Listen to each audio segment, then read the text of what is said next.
Sat Shri Akal. Today we are speaking with Vishavjit Singh ji, a Sikh artist, a storyteller and an activist, born in Washington DC and raised in Delhi. He survived the 1984 genocide, and in his career he transitioned from being a software engineer to using his voice and art to advocate for the underrepresented communities, even some women with a mission fueled by compassion our belief and humor. that all people Vishavjit Singh ji aims to challenge misconceptions and foster understanding through his work. Thank you so much, Vishavjit ji, for joining us on the Punjab Feed. Thank you for having me. Vaheguru Ji Ka Khalsa. Vaheguru Ji Ki Fateh. My first question to you: what connection do you see in activism and art? That's, it's a simple and also complicated question. When I started doing art, it was inspired by, unfortunately, the tragedy of 9/11. What happened after 9/11 to Sikhs around the globe, to myself. And so I learned the art of cartooning from many other editorial cartoonists, they say, in the US. So I was trying to project our stories, our experiences, post 9/11 America in the US. I didn't necessarily see it as activism, but at some level it is, because you're taking real life issues and portraying those issues. Absolutely. But over the years, I've realized, yes, there's a very activist component to my art, because I am trying to increase awareness, trying to sometimes point fingers at contradictions, at forces that abuse us and our rights. So yeah, they're very much intrinsically tied. Everything that I've done, cartooning, performance art, now filmmaking, it's all. Certainly there's an activist component, Hanji. So how did the events of 1984 shape your perspective? It took a long time, meaning I was a little boy, jado 84 hoye si. We had a mob that came to our house on November 1st. We stayed at our neighbor's house for a few days. Which place was that in Delhi? This was in South Delhi, in Pushp Vihar. We lived in a government colony. My dad used to work for the Indian government. So the irony is, we partly got saved because some of the kids in the neighborhood used the argument with the mob ke thanu government property destroy karni padni hai before you get to us. And somehow that argument worked, and we spent the next few nights at our neighbors' kare. So I had a weird journey, because I had this lesson in my mind that this is what human beings can do to each other, right? They can be brutal. I left Sikhi after high school, came back to the US, land of my birth. My family, I grew up in a family that looked like, what I look today, but we were not Sikhs in the sense that we practice nahi karte sake. But I didn't realize that until I was when I first came into Sikhi in my late 20s, Sikhi is, and it's a verb, right? You have to practice it. It's a verb, yeah. So, when I came into Sikhi in my late 20s, I put a dastar on a month. The month is August, the year is 2001, and I'm living very close to New York City. So then 9/11 happens. Then I get into cartooning. There's a cartoon I saw after 9/11 that inspired me to become a cartoonist, because it captured the predicament of Sikhs. Some Gora cartoonist did this, which was like, wow, very powerful. I'm like, wow, there's somebody using cartoon art to capture my predicament. Utho fir mainu idea aaya sega. And when I became a cartoonist, then I started telling the story of 84. So it took almost a 20-year journey before I used my 84 Which year story. was that? So we're talking, I started cartooning in the year 2002, but 84 di kahani, I think I started telling 2003. So 20 years ago. 20 years ago. Yeah. And how did the murder of Sardar Balbir Singh Sodhi shape your career in art? So his murder is tied to many other things that happened, right? There's a friend of mine who was subsequently became a friend of mine. He was arrested the day after, like before Balbir Sodhi.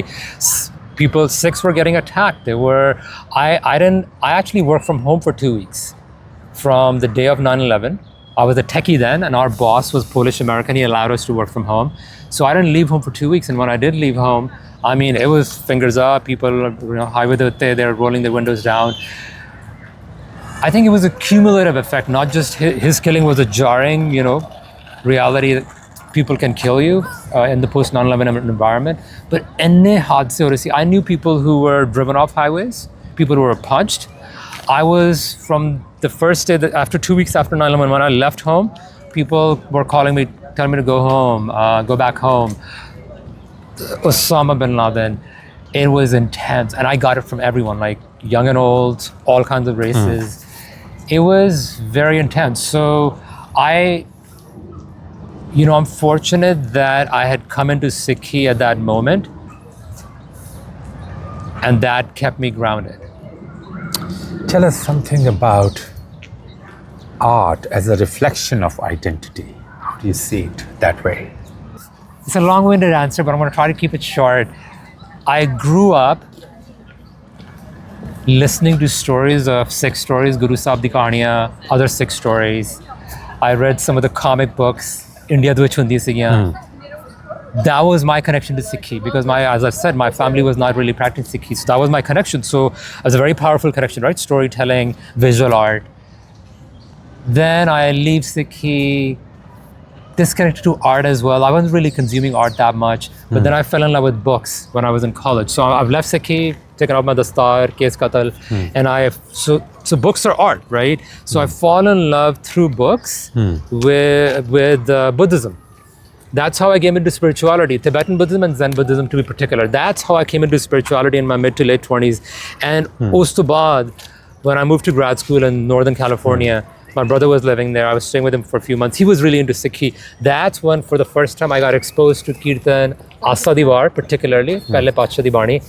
That's how I came into Sikhi. So, talking about the power of art, of course, for me, the written word, books, had a profound impact. I would not be the same person I'm today if I did not fall in love with books.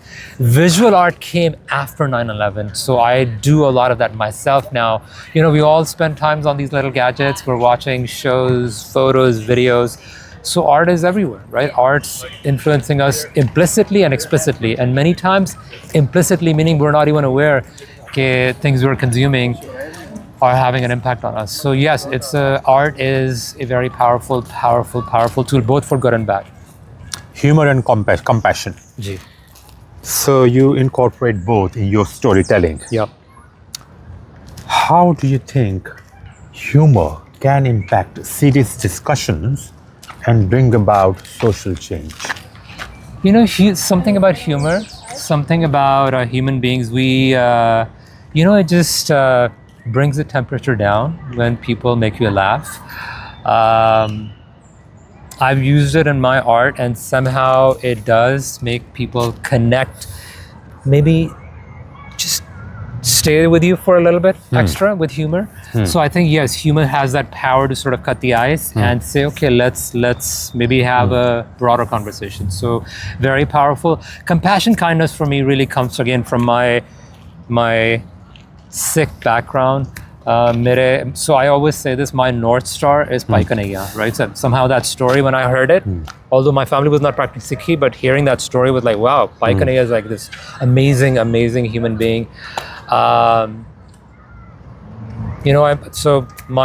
strive to be like him. It's very hard. It's very hard to see everybody out here, including people who abuse you, and say, "Ikko jot hegi hai," treat them equally. I try to, but it's hard. It's hard to live in the footsteps of our gurus and Bhai Kanhaiya, but they've set the example, and I strive to be kind and compassionate like them, and at the same time use humor to connect with people.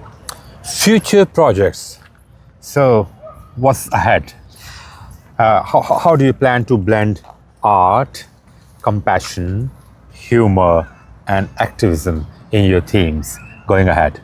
So I just worked on a 4-year-long project with Ryan Westra, who's a young filmmaker from Southern California.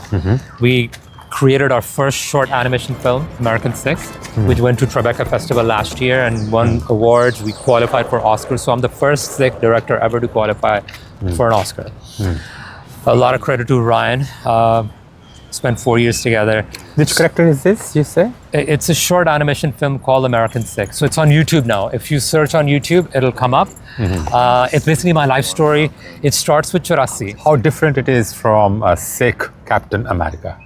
So that is part of the story. So it starts from 84. It's my origin story. It starts from 84, Washington, D.C., Delhi. Then it comes to California, New York. And it kind of ends with, the work that I'm doing, my alter ego, Sikh Captain America alter ego. So to answer your question, what's our next project? Me and Ryan are already we're already working on pitches for full feature-length films or streaming platform episodic shows.